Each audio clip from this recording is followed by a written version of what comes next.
Let's figure out what gut disease you have.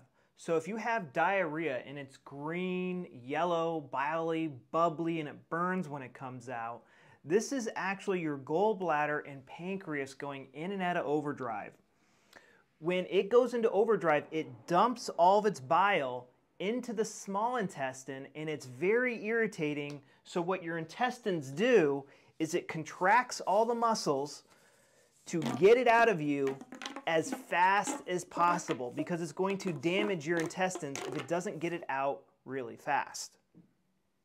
What's the biological purpose of diarrhea? It's to get rid of crap, to get rid of toxins as fast as possible, whether it be something real like bile or something imaginary like a crappy boss or a crappy boyfriend or girlfriend or family member. They're a piece of crap and I can't get rid of them. How do you know if you have Crohn's disease? That's what I was diagnosed with, but the vast majority of my symptoms were coming from my gallbladder going in and out of overdrive.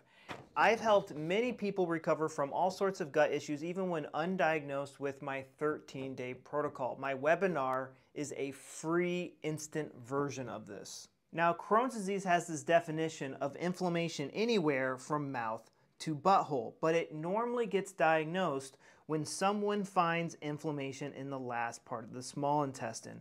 And now this is a hard area to see. You can't see it with a colonoscopy, or sometimes you can just a little bit. So they usually diagnose this with an MRI. I know those two terms don't match up, but that's just what GI doctors do.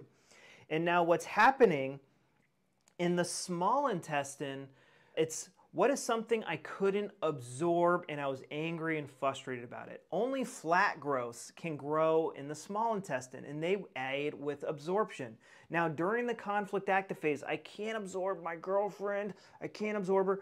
There are bacteria and fungi growing with the cell growth. It depends on the intensity and the length of the conflict, how much bacteria and fungi are going to grow and how big these growths are going to get. These bacteria and fungi aren't active at the time.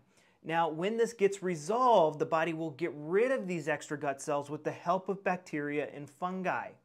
That is why somebody with SIBO can have high bacteria levels and not have symptoms, and another person will have high bacteria levels and they'll have lots of symptoms.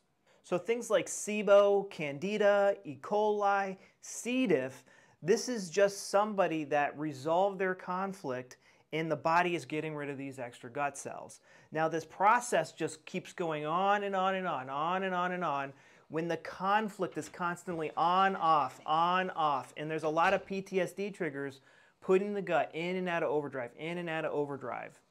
Now in the large intestine, there can be flat growths or cauliflower growths.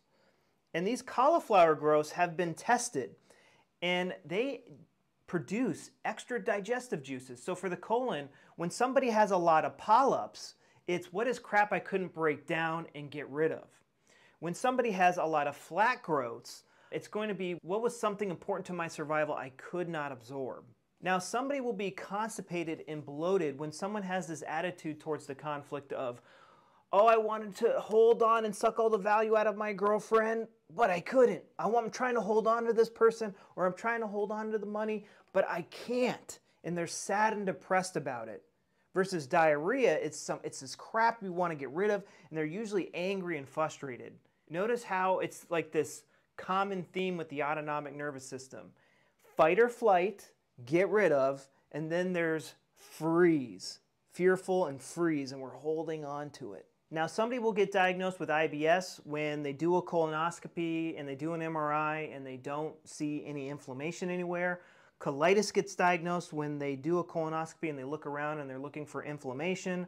Diverticulitis is just a more intense case of colitis. It's just been going on for a very long time. Again, diagnosed with a colonoscopy.